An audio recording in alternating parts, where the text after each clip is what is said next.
Welcome to the podcast, Sarah. Thank you so much for Thank you so joining. much for having me. So, look, Sarah, your journey is really inspiring. You started out studying speech language pathology, and also you worked in teaching, and now you're in tech sales.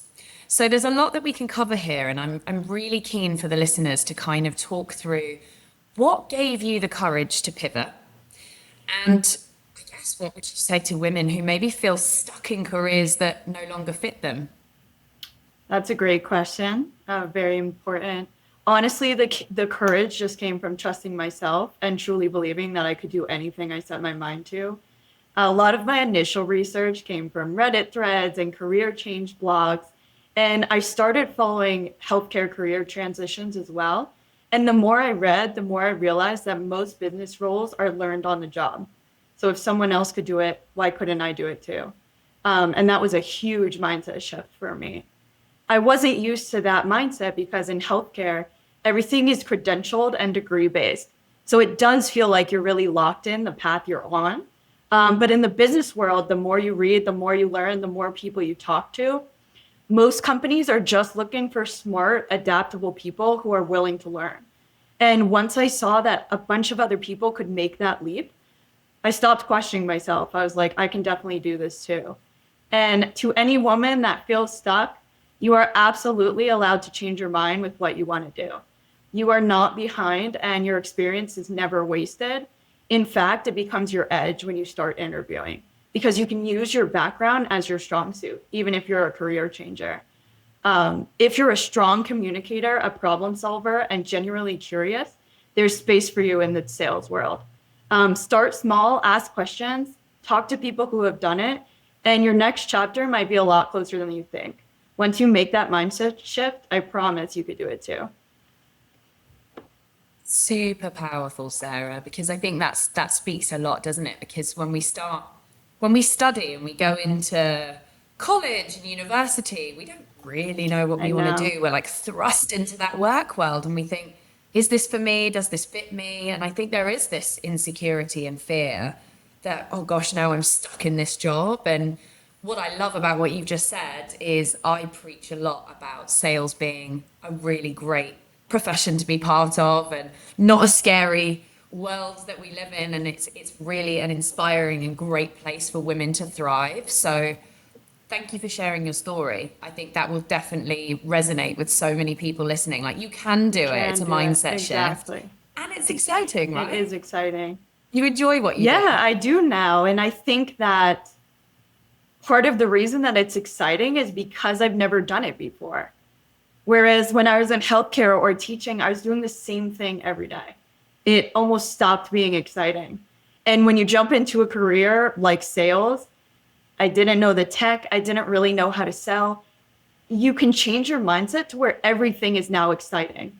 Wow, I'm so grateful I have this amazing opportunity to learn and grow and learn something that I don't have a background in. And yeah, I really do enjoy what I do now. So good to hear. And let's dive into transferable skills as well, right?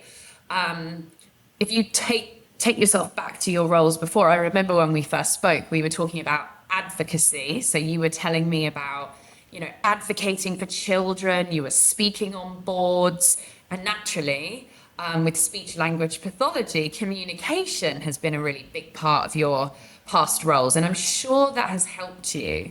So talk me through, how do you think those skills naturally have translated into your success in sales? And before you start, I do want to say, I did check out your LinkedIn, and you are very successful in sales. You achieved 100% of your Q1 quota and 120% of your Q2 quota, and you have been recognized as a top performer in the last quarter of this year. So I wanted to call that out as well. You. Thank you. Thank you.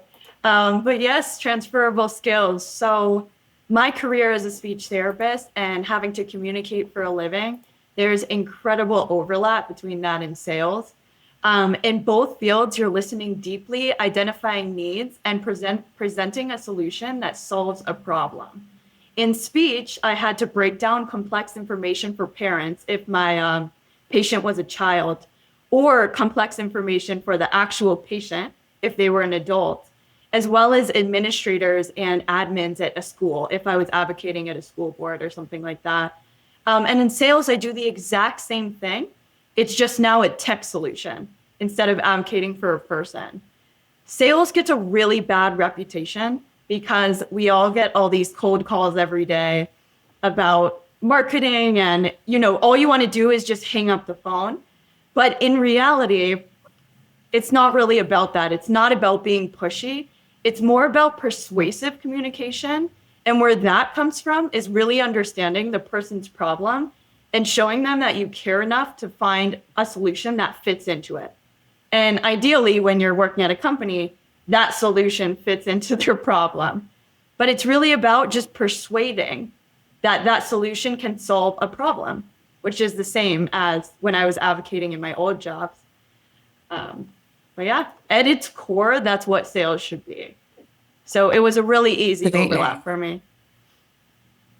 So what I'm hearing there is, persuasion, how you use your tone, language.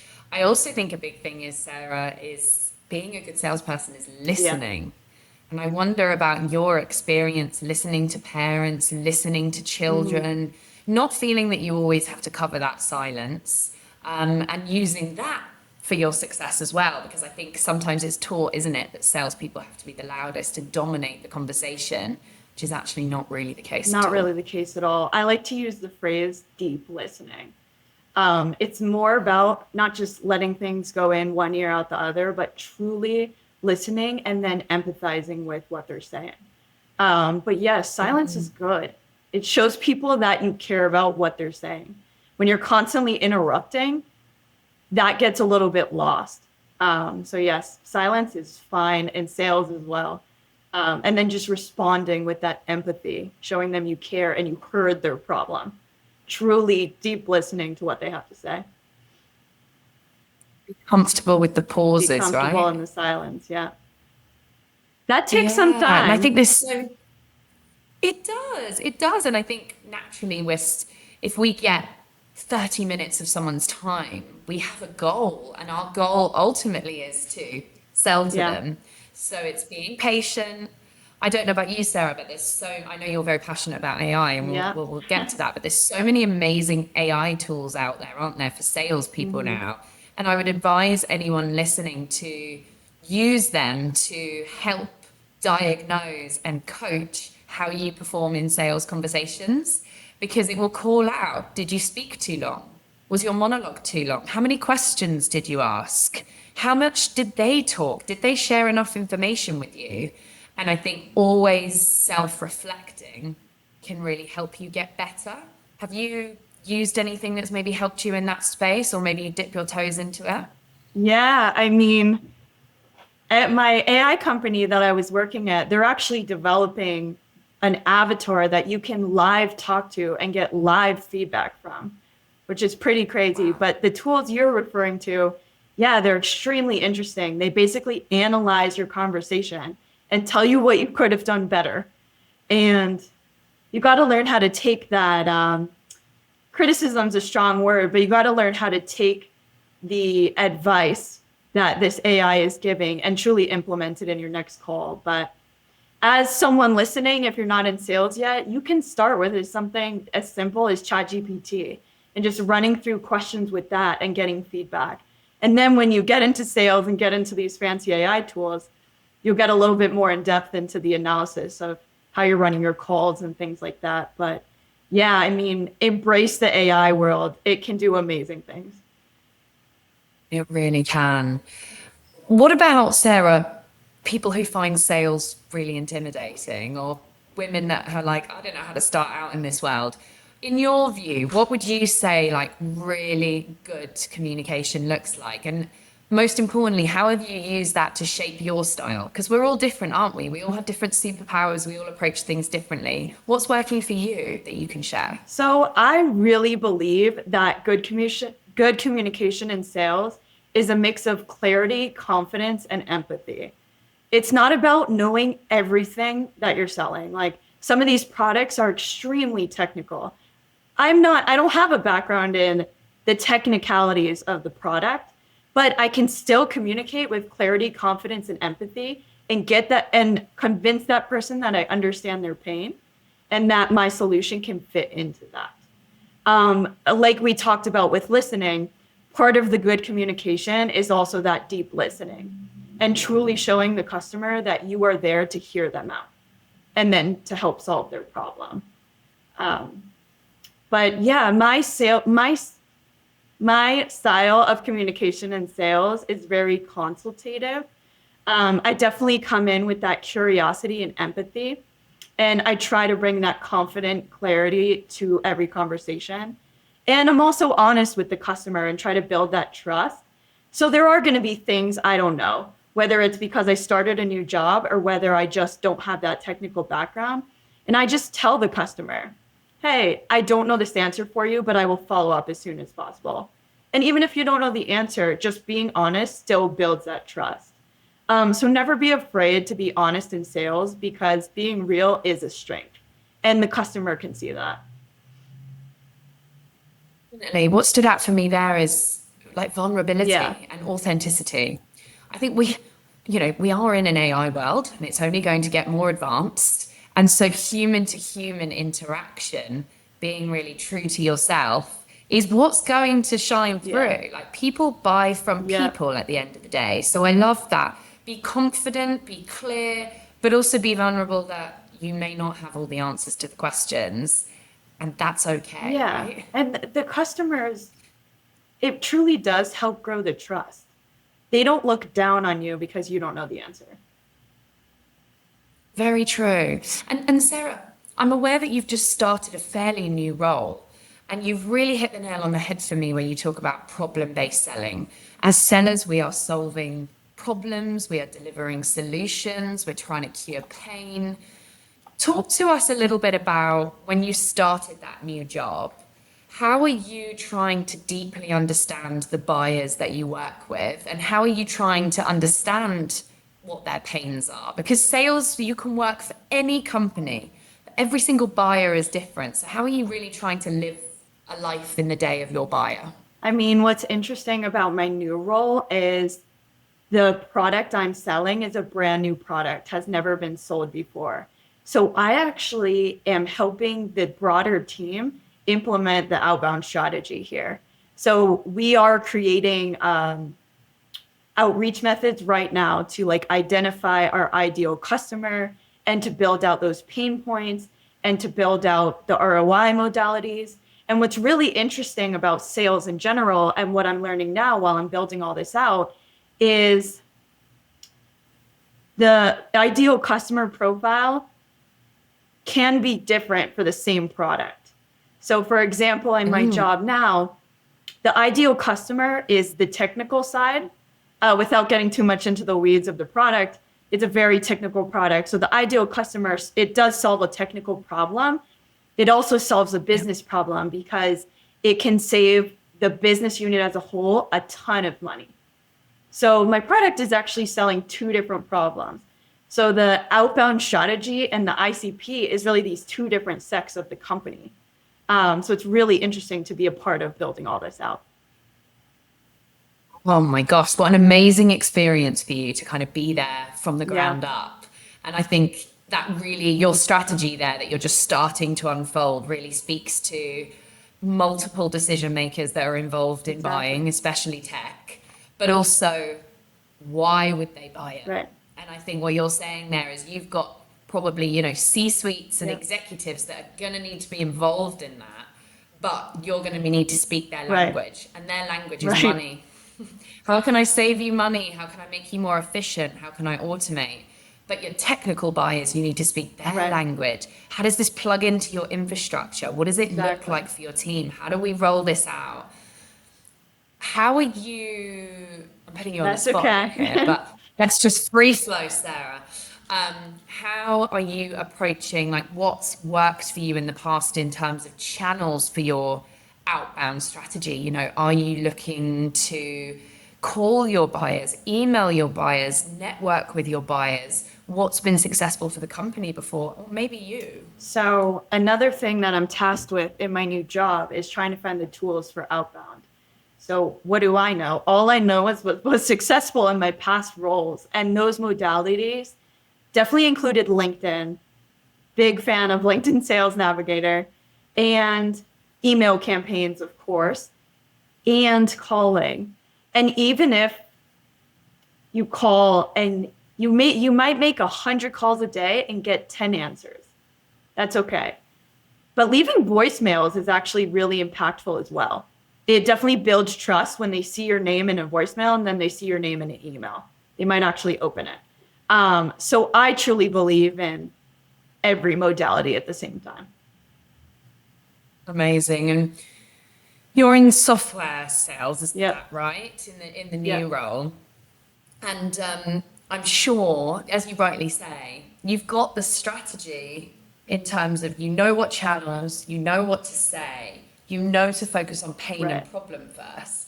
But there's going to be a ton of AI tools Right. out there as well that you might want to experiment with, whether it's call listening, whether it's prospecting tools out there, whether it's social strategies that can help you be more efficient in that area. Have your company allocated budget to involve AI in your sales strategy? Yes, I don't know the exact number, but they do have a budget allocated for me to try to figure out the tools here. And that's a really hard task because, like you said, there are so many options. And it is very hard to narrow down the best tools that are going to be the best fit because you actually, as a buyer, have to buy the tool without knowing for sure that it's the best fit. You might get a week-long trial or something, but until you really until I can push hundreds of emails through that channel or automated LinkedIn, I don't really know if it's going to work. So it's really just me being confident in myself and doing my best to try to figure out the best tools, because if I can figure out the best tools, that'll make me successful. So, I have a personal stake in trying to get this done as best that I can. Start Yeah. small. Don't do pilots with every single Yeah. one. Follow influencers in this space. There's a lot of amazing women that have Yep. come on Wise podcast, and you can follow them, and they post a lot about brand partnerships they might be running or great tools that you could experiment with. So look, I'm really excited for you, Sarah. I think this is a really exciting time of your career because it will truly be transformational with how much you're going to learn and grow, especially being there from the beginning and building things from the ground up. So you're going to have to keep me posted sure. on that journey. I'm excited. But I wanted to spin into a question about, we spoke quite openly before that in the majority of roles that you've had, you have been quite outnumbered. I think in a previous role, you even said that there was maybe like 8 men and only 1 or 2 of you. And I wonder, what has that experience been like for you? And how have you tried to stay confident and really true to yourself in what sales can be in quite heavily male-dominated environments? So you are right. My last role was a team of 8 men and me. I was the only female on the team. So I spent a lot of time in sales meetings and things like that, being the only woman in the room. And that is both empowering and a little bit challenging. Myself, I came from a background of speech therapy, which is probably 90% women. So I went from a really women-dominated field to a very male-dominated field. And that was a huge shift for me. It's definitely easy to fall into imposter syndrome when you're sitting in a room of 8 men.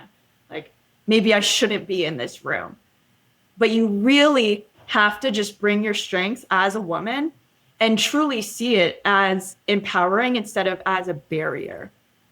And like I said before in another question, everything comes down to mindset.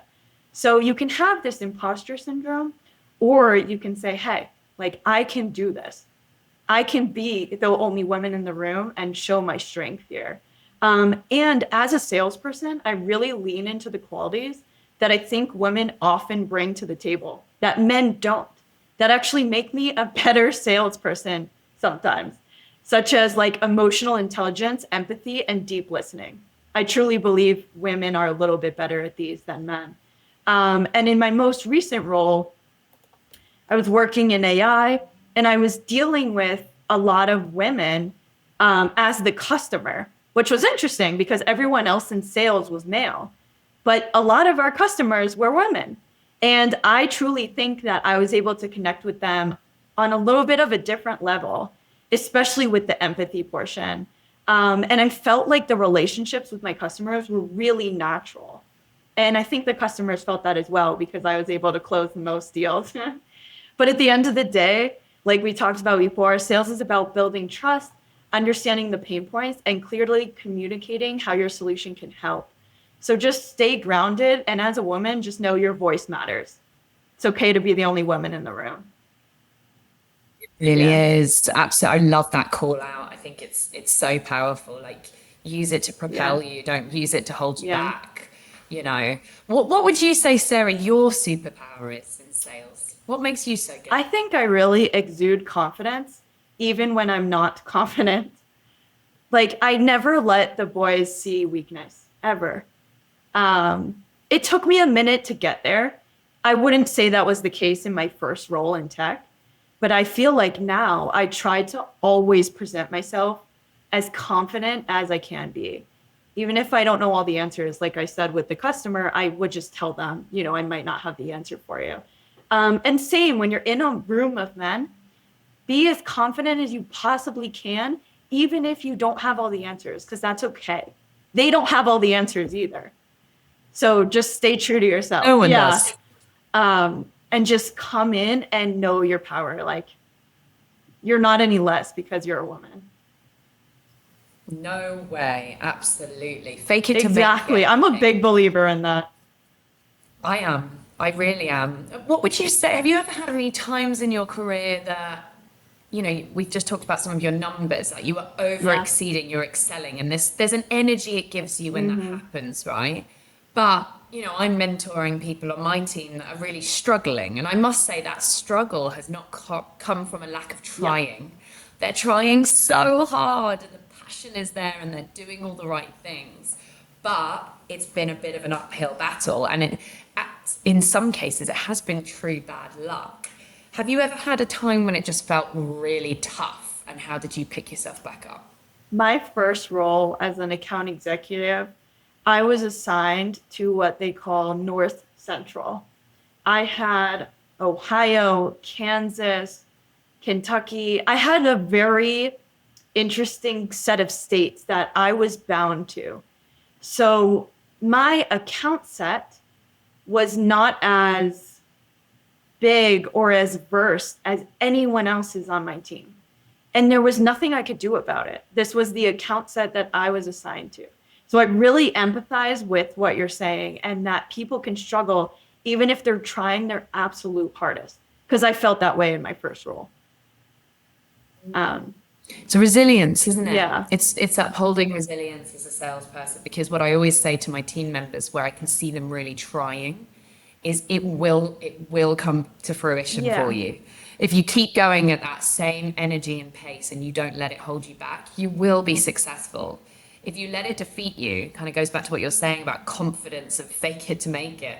If you let it defeat you and it bring you down and you feel anxious and you're not sure,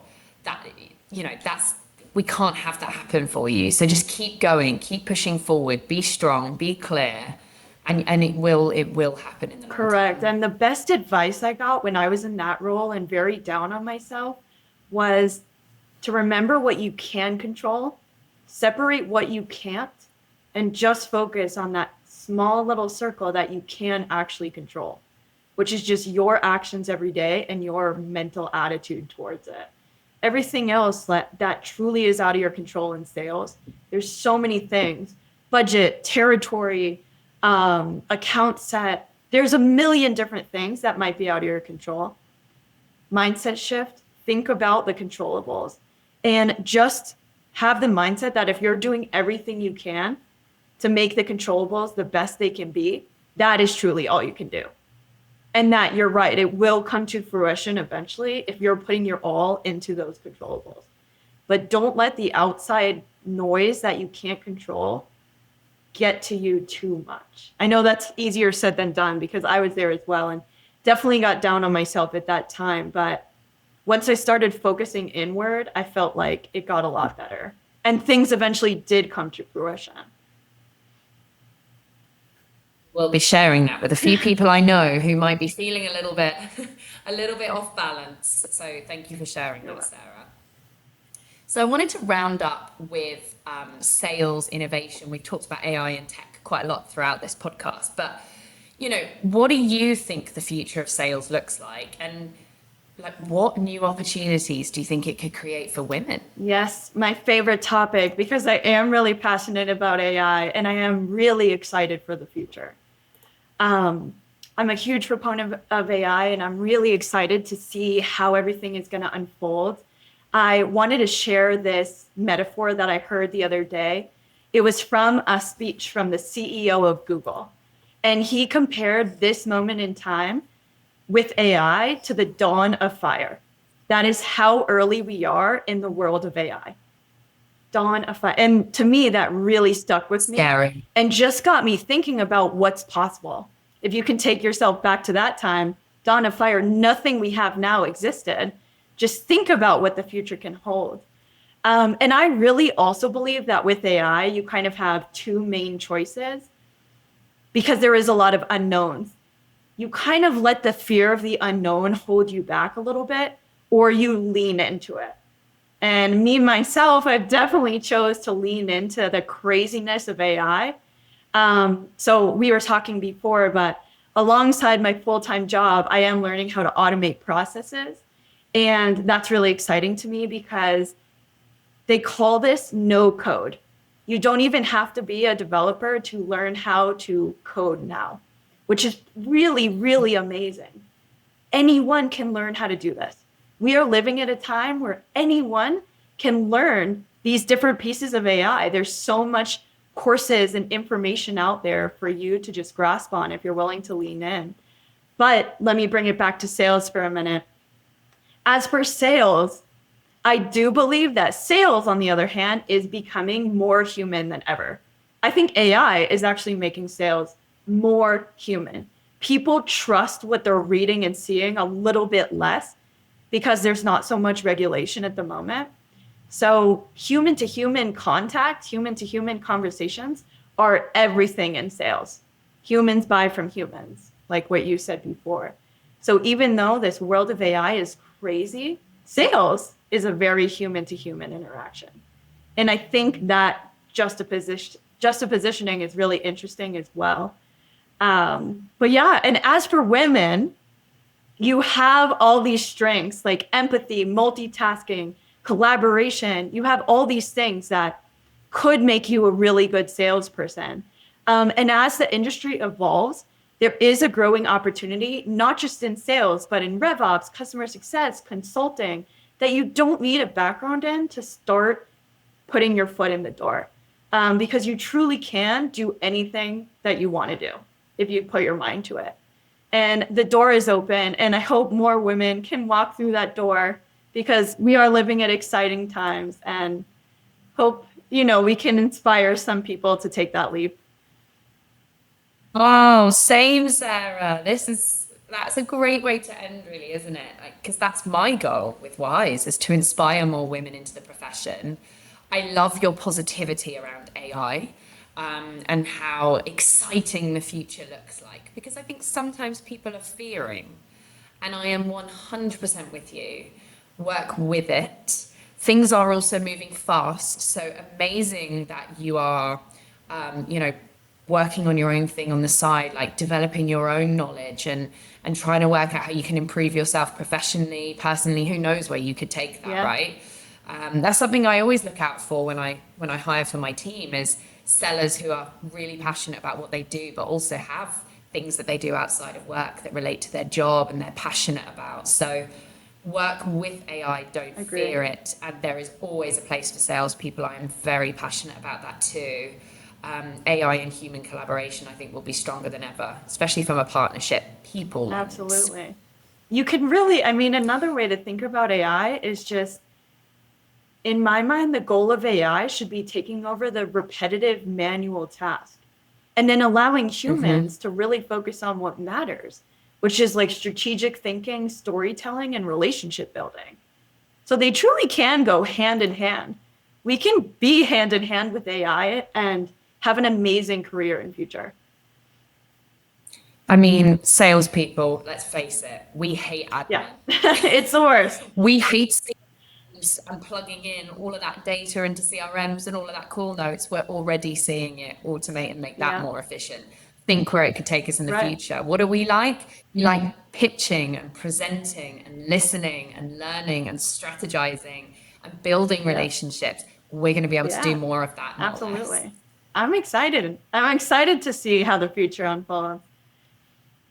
You've got me excited. Sometimes I fear it and I hear certain podcasts and I'm like, no, I need to turn this off and pivot my brain Yeah, into the exciting future, not the no. scary times that could Fear, be ahead. in my opinion, fear is just truly like taking your mental energy away from something Mm, positive. Like we don't have to focus exactly. on the fear. That I mean, it does take a minute to realize you do have a choice there. But I hope people don't focus on the fear of the unknown and just, look towards the excitement of it all. It is. It's an exciting, crazy world It we is. live in. And Sarah, you're clearly passionate and wonderful about what you do. So look, let's round up with some quick fire Quick fire questions that I ask all question. my guests. The reason I do this, Sarah, is I'm going to compile everyone's answers and see the differences and all the different things that I can then talk to my listeners about. So the first thing I want to ask, and this is just one trait, not multiple, but if there was one thing that you think is most critical for a sales leader today, what do you think that looks like? I really think it's empathy because I think empathy gets you really far in both sales and communication. Beautiful. A trait that many women hold. I'll Many reinforce women, that message that you said. many women hold it. What about someone who's inspired you? Maybe a female sales leader, or maybe an executive or a mentor that's inspired you on your journey? So, as a 30-something-year-old who used to be on dating apps, I really love Whitney Wolfe Herd. She's the CEO of Bumble. She is amazing. Her story is amazing. She's one of the youngest billionaires, truly inspirational. And she's very women She first. Bumble was created so women have the first communication with the men. And she's incredible. she is amazing. If anyone doesn't know her story, do Do look it look it up up. because that is female empowerment all the way. And she is one of the youngest billionaires in the world, isn't She she? is. She's amazing. Kudos to Whitney. Finally, what about a book, a podcast, a resource that's maybe really changed your approach to sales? So, in my first sales role, we had a sales team book club, team of all men. Another job, I had a team of all men. We had a sales book club, and the first book we read was called Art of Negotiation. And what's really cool about this book is it was about negotiating for a life. So, there's no like meeting in the middle, there's no 50-50. You either win or you lose. And what's really interesting about that book is they talk a lot about emotional negotiation. And that's something you can really use in sales. But I thought that was a really interesting take on negotiating, was to use the emotion to your advantage. Goes by that for my team because we are talking a lot about negotiation at the Really good moment. book. It's so important when you're, yeah, and the emotion behind Yeah. it. So that's a brilliant way to finish. I might even ping the team and say, right, send me your addresses. I'm going to send you all a copy and I'll think of you when I do that. Maybe I'll create my own little book club internally. That's a We great loved it. idea. Like everyone came and they were ready to go with questions and talking about the book. I think it's amazing for sales teams to have those kind of bonding moments, but still learning and growing their skills. It's a brilliant Yeah. idea because I'm the excited for most you to read important it. thing. Yeah, and I love the book clubs. What was the gap between reading the book and then coming together? Would you give everyone like a month or a couple of weeks? I think we met halfway through the book and then the full book. And yeah, they did give everyone quite a long time, maybe 3 weeks or so, which is more than enough time. It's not a huge book, but yeah, however you guys want to do it, it was a great bonding experience for me. And I felt like it really helped me get closer to the team too.